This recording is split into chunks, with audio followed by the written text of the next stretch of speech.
Paz do Senhor, bom dia. Bem-vindo junho, missão Mike, junho de 2021.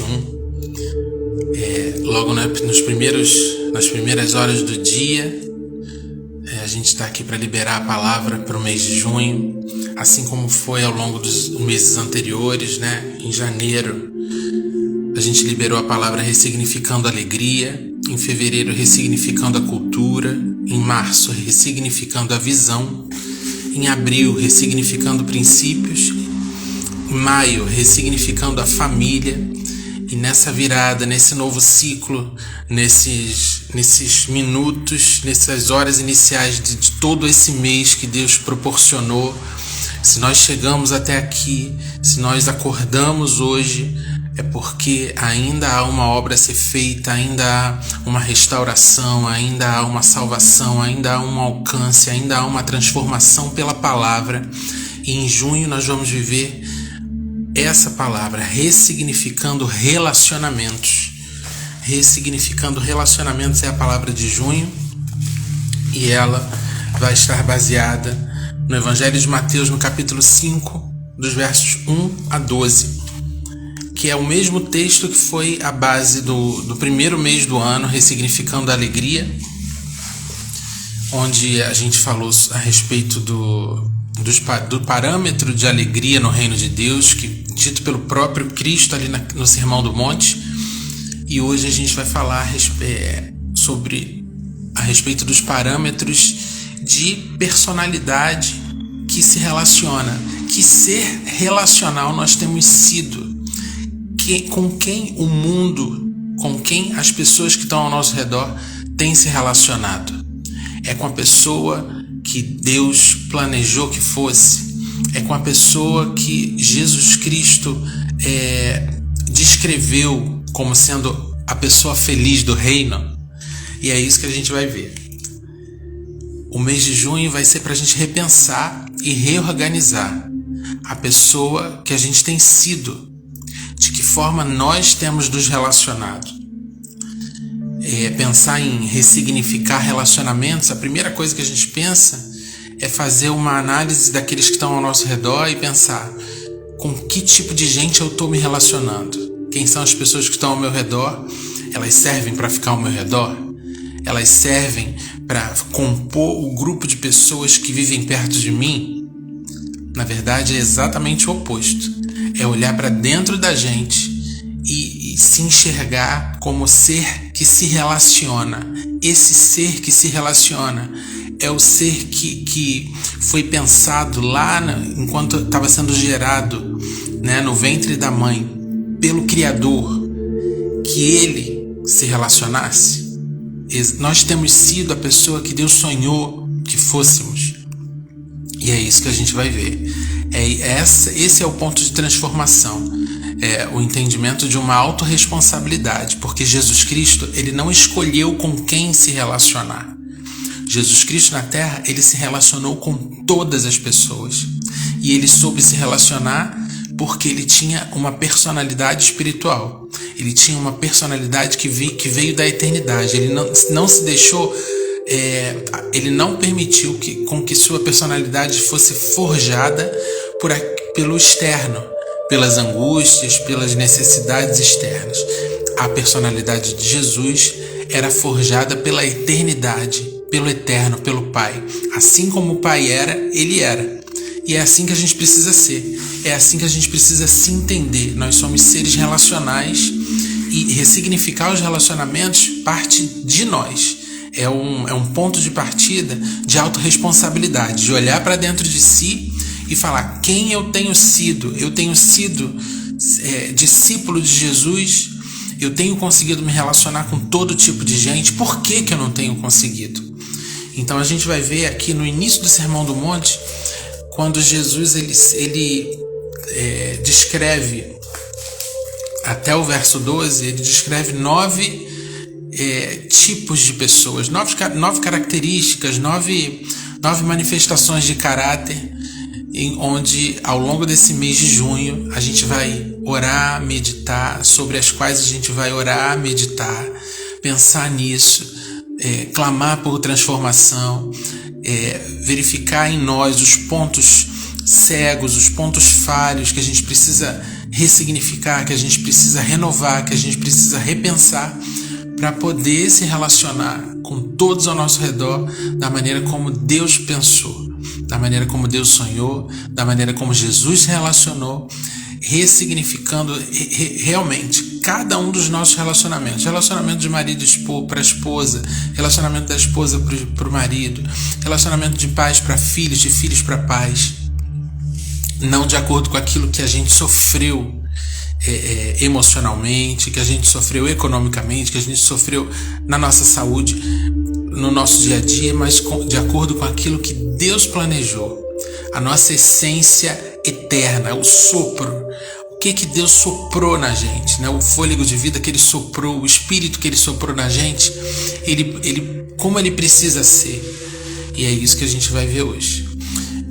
Vai ver ao longo do mês de junho. Então, Mateus 5, de 1 a 12, diz assim. Eu vou ler na Bíblia com a nova tradução na linguagem de hoje, ok? Mateus 5, a partir do verso 1. Quando Jesus viu aquelas multidões, subiu um monte e sentou-se. Os seus discípulos chegaram perto dele e ele começou a ensiná-los. Felizes as pessoas que sabem que são espiritualmente pobres, pois o reino de Deus é delas. Felizes as pessoas que choram, pois Deus as consolará. Felizes as pessoas humildes, pois receberão o que Deus tem prometido. Felizes as pessoas que têm fome e sede de fazer a vontade de Deus, pois Ele as deixará completamente satisfeitas. Felizes as pessoas que têm misericórdia dos outros, pois Deus terá misericórdia delas. Felizes as pessoas que têm o coração puro, pois elas verão a Deus. Felizes as pessoas que trabalham pela paz, pois Deus as tratará como seus filhos.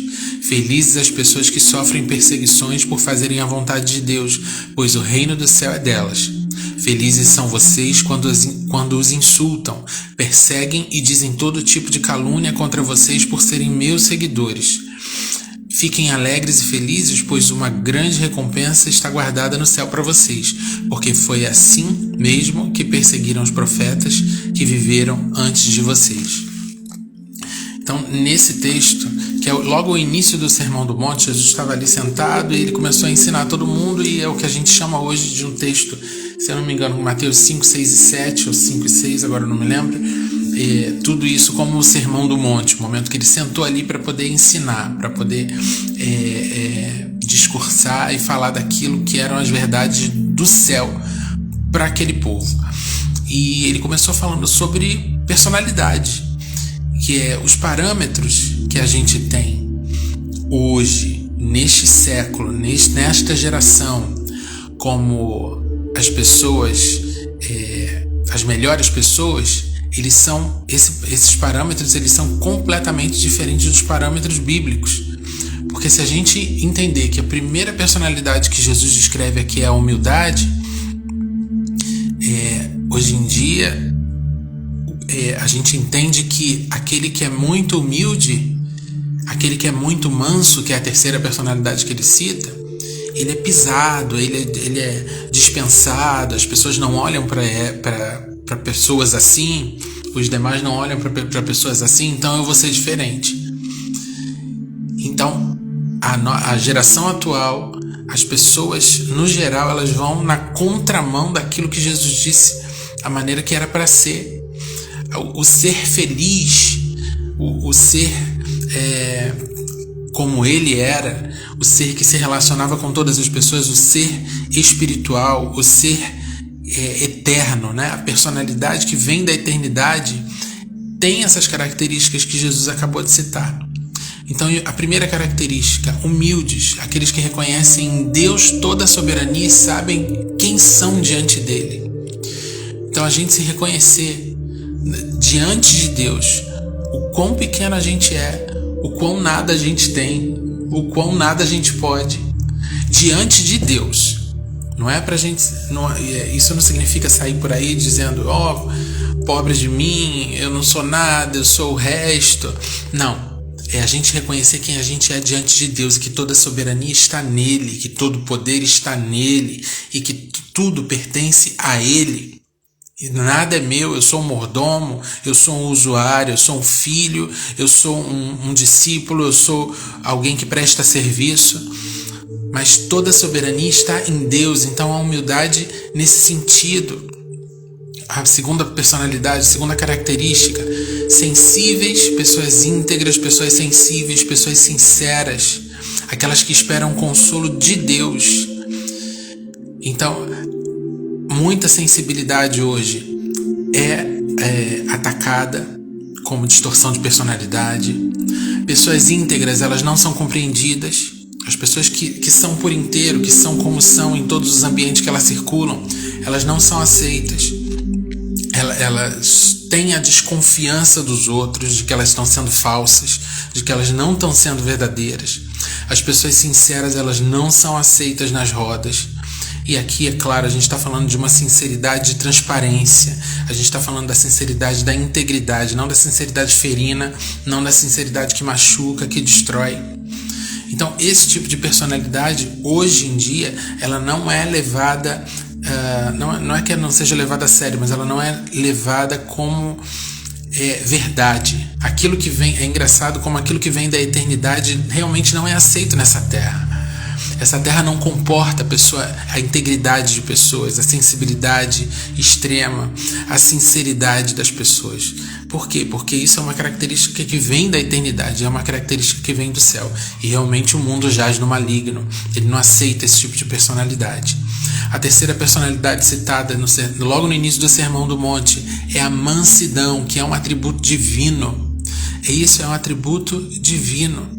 E quando uma pessoa comporta esse tipo de atributo, quando ela não parte para cima, quando ela não revida, assim como Jesus fazia o tempo todo, ele conseguia se relacionar com todos os tipos de pessoas, inclusive aqueles que estavam perseguindo, inclusive com aquele que ele sabia que ia trair ele por dinheiro, e ele conseguiu se relacionar com todos com mansidão, porque ele sabia quem ele era, porque ele sabia quem ele desejava refletir na terra, e ele sabia que ele tinha uma missão. E a nossa missão nesse mês de junho, que a gente possa internalizar isso, que a gente possa trazer a consciência a isso, é rever quem temos sido e como temos nos relacionado com o mundo. A quarta característica citada ali no Sermão do Monte são os famintos e sedentos pela vontade de Deus, porque a justiça vem de Deus. E o que é natural? O que é natural para nós, né, que estamos em carne, que estamos nessa carne ainda aqui nessa terra, vivendo nessa terra, é a gente querer que seja feita a nossa vontade. É querer fazer a nossa justiça. Mas aqueles que são famintos e sedentos pela vontade de Deus, eles esperam a justiça de Deus, porque creem que o juiz é Deus. Eu não sou juiz, eu não posso julgar, ainda que nós julguemos, né? A gente tem um arco reflexo mental, que a gente julga, que a gente aponta, que a gente deseja, quando a gente vê o mal sendo feito, quando a gente vê alguém fazendo alguma coisa que a gente não concorda, a gente aponta. Mas o que a gente precisa desejar, aprender a desejar e ansiar dia após dia, é que a vontade de Deus, a justiça de Deus seja estabelecida em nome de Jesus. A quinta característica, misericordiosos, o quinto traço de personalidade. Agir com misericórdia é agir como Deus, como a gente gostaria que agissem conosco. Então, certamente, todas as vezes que a gente faz alguma coisa errada, que a gente chega a Deus para pedir perdão, ou que a gente chega a uma pessoa para pedir perdão, o que a gente espera? A gente espera que Deus tenha misericórdia de nós. A gente deseja o perdão de Deus, a gente deseja o perdão da outra pessoa, a gente deseja que a pessoa seja misericordiosa conosco. Agora, desejar que os outros tenham misericórdia de nós e não agir com misericórdia é incoerência. Então, o primeiro ponto aí inclusive, que a gente precisa partir dessa base, da base da coerência. Muito se fala que trate os outros como você deseja ser tratado. Então, se você deseja perdão, perdoe. Se você deseja misericórdia, haja com misericórdia. Se você deseja ser atendido, atenda. Então, aquele que tem misericórdia também age com um atributo divino, age com a sua porção eterna, com a sua porção do sopro inicial, né, do fôlego de vida. Então, se você deseja misericórdia, que Deus tenha misericórdia da tua vida, haja com misericórdia. O 6º traço de personalidade: coração puro, coração limpo. E aí parece um grande desafio, porque se a gente está nessa terra, a gente está em pecado, a gente nasceu em pecado, né? É isso que diz a palavra, que todos nasceram em pecado. E como é então que eu vou carregar um coração puro? Como é que eu vou carregar um coração limpo? É aquele que anda, aquele que se decide por limpar-se, por alcançar perdão, por escolher não carregar sujeira. Eu escolho não carregar sujeira. De uma hora para outra, de um minuto para o outro, de um dia para o outro, de um mês para o outro. O mês de maio encerrou ontem, o ciclo encerrou. Tudo aquilo que Deus liberou sobre a tua vida, você vai viver ainda, mesmo que tenha passado o mês, né? Nós vivemos a palavra ressignificando a família. Que palavra importante, que palavra de peso, de um peso espiritual, de um peso transformador. E essa palavra vai reverberar ainda muito na nossa vida. Mas agora é um ciclo novo, é uma nova oportunidade, é uma nova tomada de posição. Então você decide ter um coração puro. E como é que faz isso? É uma transformação mágica? Vem o pó de pirlim-pim-pim e transforma o teu coração? Não. É você decidir não manter sujeira lá dentro. Então como é que você se limpa? Você se limpa com perdão, você se limpa com novas atitudes, você se limpa meditando na palavra, buscando a palavra de Deus para substituir pensamentos, para substituir, e assim você vai forjando novas atitudes. Então, aquele que tem um coração puro, aquele que tem um coração limpo, é aquele que decide não manter o mal, não manter a sujeira, não manter o pecado, não manter o erro dentro de si, né? A gente pode olhar, terminar uma limpeza na casa e olhar e falar assim: a minha casa tá limpa, mas daqui a meia hora, daqui a uma hora, daqui a um dia ela não tá mais. O que você precisa fazer para a casa continuar limpa?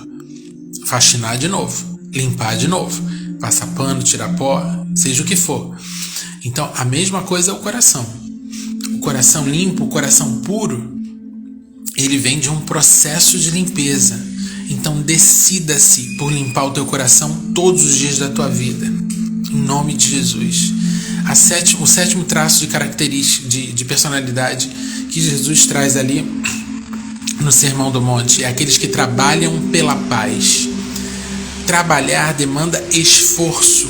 Então, eu vivo em paz, eu estou aqui em berço esplêndido, só esperando que tudo ao meu redor fique em paz. Não. A palavra fala: aqueles que trabalham pela paz. Demanda esforço, demanda muitas vezes o esforço do calar, do não falar na hora que não é para falar, ou muitas vezes o esforço do falar na hora que você não quer falar, mas precisa estabelecer a paz com palavras, precisa estabelecer a paz com silêncio, precisa estabelecer a paz com atitudes, precisa estabelecer a paz esperando. Então isso tudo é o dia a dia, isso tudo é no dia a dia, no relacionamento com o Espírito Santo. Ele vai nos guiando. Aqueles que trabalham pela paz. Você tem trabalhado pela paz ou tem fomentado a intriga, ou tem fomentado a falácia, ou tem fomentado a discussão? Então decida-se por ser um desses que trabalham pela paz. E isso era uma característica de Jesus Cristo: estabelecer a paz na terra, na vida das pessoas. 8ª característica: perseguidos porque seguem Jesus. A gente tem preferido ser como os mais seguidos das redes sociais, né? A gente está longe de querer ser perseguido por causa de Jesus. Mas a gente precisa desejar essa perseguição, porque se a gente for parar para pensar em Saulo era um perseguidor de cristãos. Ele era perseguidor dos discípulos de Jesus. E quanto mais ele perseguia, quanto mais ele perseguiu, quanto mais ele se aproximou, até que mais ele chegou perto da glória, viu a glória e foi transformado. Então, se há perseguição por causa do nome de Jesus, por causa do teu posicionamento, por causa da tua transformação de vida, por causa da tua transformação do teu coração, porque você tem conseguido ressignificar todas as coisas depois desse encontro com Cristo. Então, continua nessa vibe, porque essa é uma característica de alguém que é feliz. Segundo Jesus Cristo, aqui no Sermão do Monte, aqui nesse texto que a gente leu. Perseguidos porque seguem a Jesus são felizes. E a gente tem feito escolhas diferenciadas. A gente tem procurado ser os mais seguidos por todo e qualquer tipo de outra característica. Muitas vezes menos por seguir a Jesus Cristo. A gente quer ser seguido na rede social porque a gente tem uma maneira incrível e transformadora de ganhar dinheiro e a gente quer ensinar. A gente quer ser seguido na rede social porque a gente é um professor incrível e eu estou falando por mim. A gente quer ser seguido na rede social porque a gente quer oferecer um curso gratuito maravilhoso e que a gente quer muitos alunos para mostrar que a gente é bom. Mas a gente quer ser perseguido por causa do nome de Jesus, por causa da nossa escolha de vida. A gente quer ser apontado. E essa é a última característica, a nona e a última característica desse texto. Aqueles que são insultados e caluniados por causa do estilo de vida de Jesus. E aí Jesus termina dizendo assim: não liga não, porque os profetas eram perseguidos exatamente por causa disso. Porque eles escolheram um estilo de vida da eternidade. Eles escolheram um estilo de vida que foi soprado no ouvido deles pelo Espírito de Deus.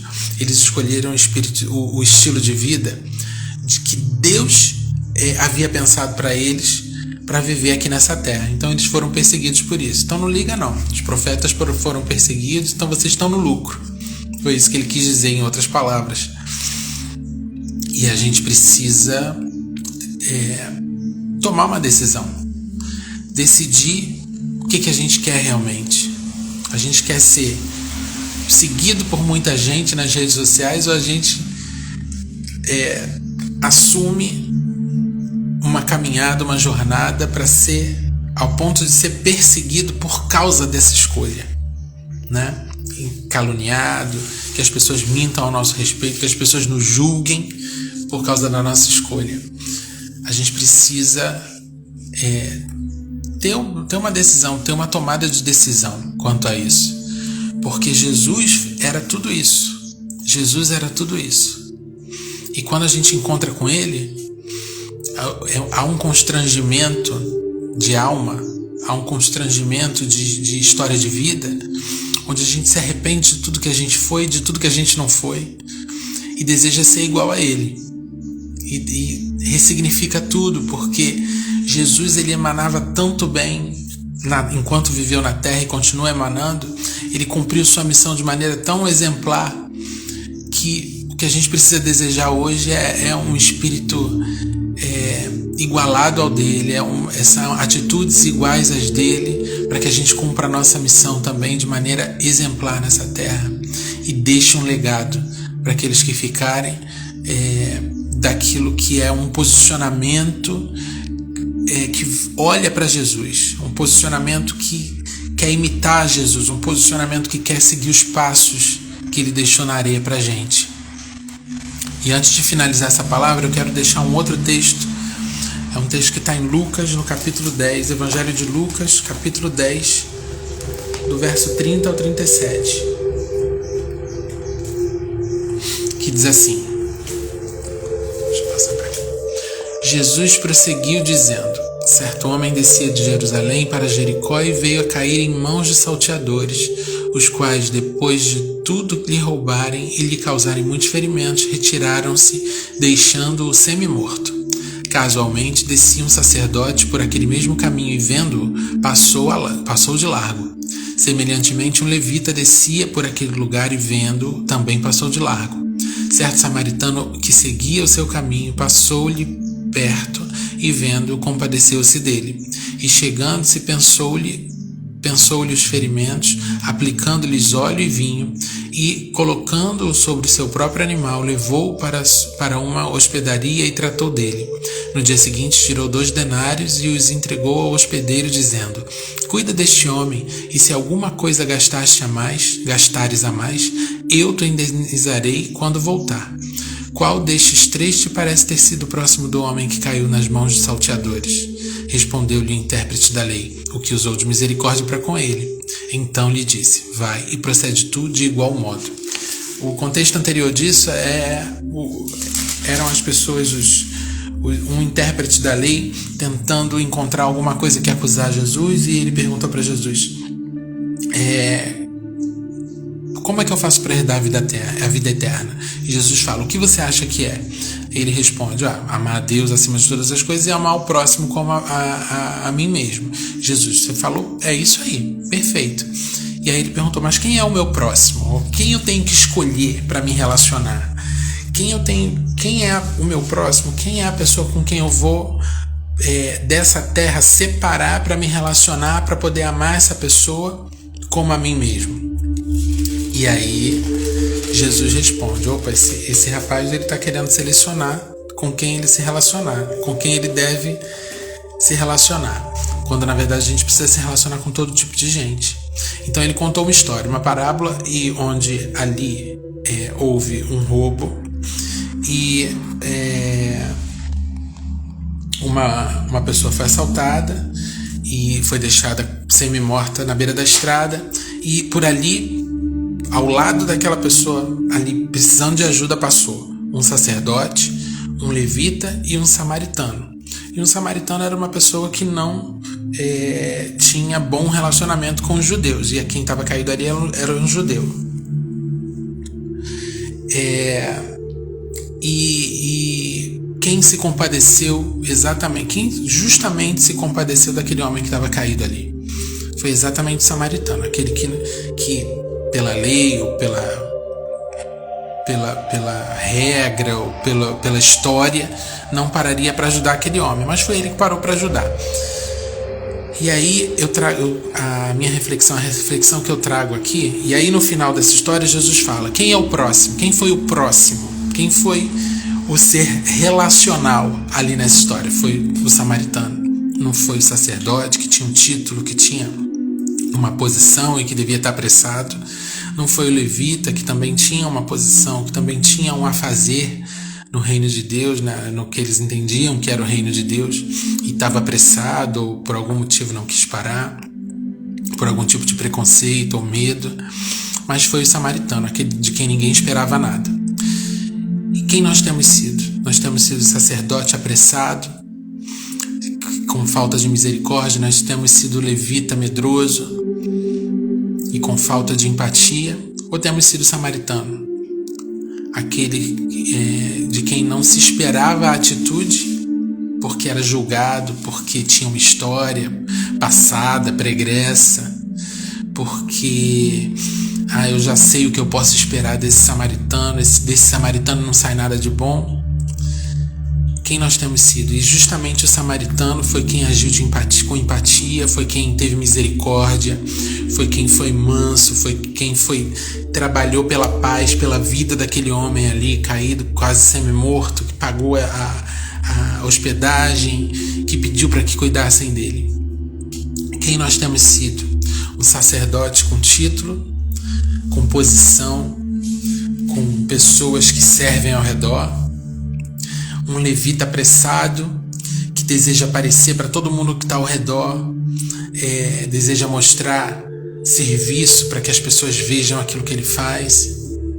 Ou a gente tem sido um samaritano, apontado, perseguido, de quem as pessoas normalmente não esperam muita coisa, mas a gente tem escolhido fazer a diferença. Mas a gente tem escolhido mostrar, se relacionar de uma maneira positiva, de se relacionar de uma maneira que invista no outro, que invista no próximo e não olhe a quem, só vê a necessidade e busca atender essa necessidade. Quem nós temos sido? A gente tem buscado viver com pose, a gente tem buscado fazer vista grossa, diante do mal que a gente vê ao nosso redor? A gente tem buscado atender às nossas agendas pessoais? Ou a gente tem agido com empatia? Como é que a gente tem se relacionado? O encontro verdadeiro com Jesus, o encontro de verdade com Cristo, ressignifica os nossos relacionamentos, ressignifica a maneira como nós nos relacionamos com as pessoas. E a gente precisa rever isso, eu preciso rever isso. A minha missão em junho, a nossa missão em junho, para você que aceita a missão, é olhar para dentro de mim mesmo. É abrir os meus olhos espirituais, tirar os tampões dos meus ouvidos, para que eu possa me ouvir, para que eu possa enxergar a maneira como eu tenho me relacionado com todas as pessoas ao meu redor. Para observar, para saber se realmente eu tenho sido discípulo de Jesus com todas as pessoas, com todas essas pessoas. Junho de 2021. Ressignificando os relacionamentos.